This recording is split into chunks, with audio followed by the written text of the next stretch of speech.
حمص بطحينة. البعض أكيد راح يحبونها. طريقة سهلة ونحكي شوية عنها نبتة سريعة. حمص بطحينة احنا نعتبر من المقبلات، بس بعض البلدان الشام يعتبرونه وجبة رئيسية لريوقاتهم.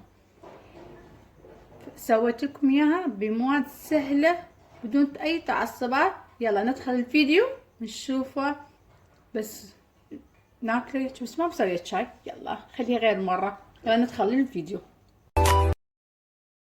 السلام عليكم، شلونكم حبايب؟ ان شاء الله تكونون بخير. اليوم نشوف مقادير حمص بطحينة.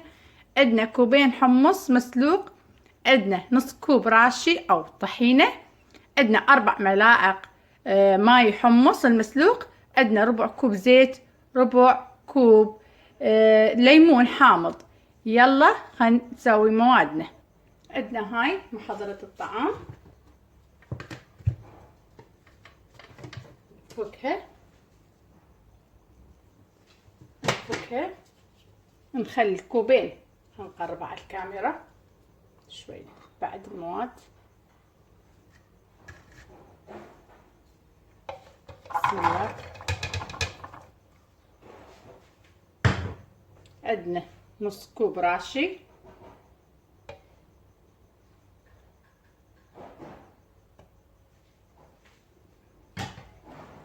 كلهم نخليهم سوية.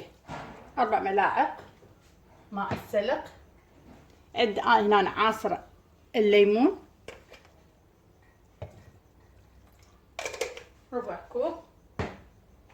عندي هنا هم ربع كوب زيت. اكو ناس تخلي المبيض الحمص بطحينة، انا ما اخلي له. اللي يبدي يخلي له مبيض يخلي عادي، تلقونه عند اهل المواد الغذائية. يلا نسدها ونخلي محضرة الطعام.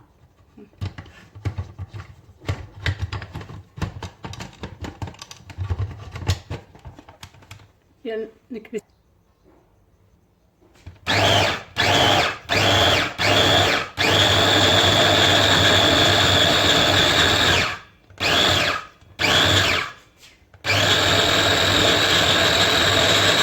انا اقول هنا يكفي له لا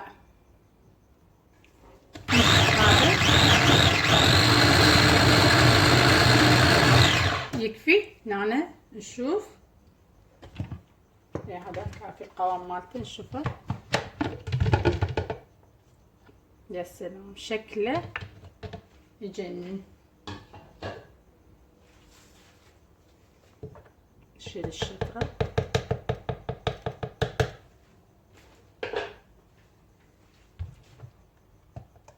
هذا هو. يلا نخليه نقدمه بطبق. نجيب طبق نقدمه. عندنا اي طبق عندكم. شوفوا هذا القوام اللي اريد انه.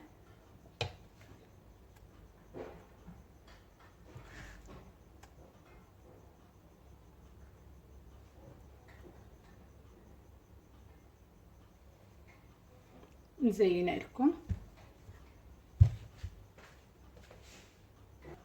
نزينه الحمص الحب بالنص.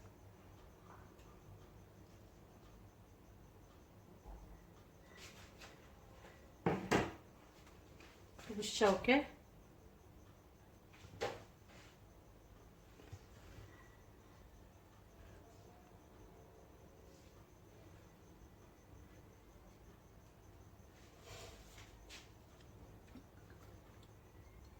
زيت.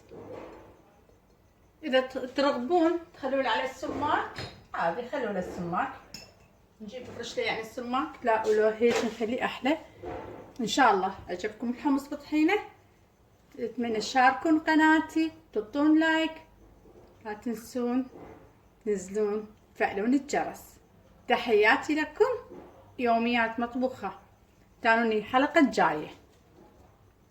حمص بطحينة يعني ما اعرف، يعني اكو ناس تحبه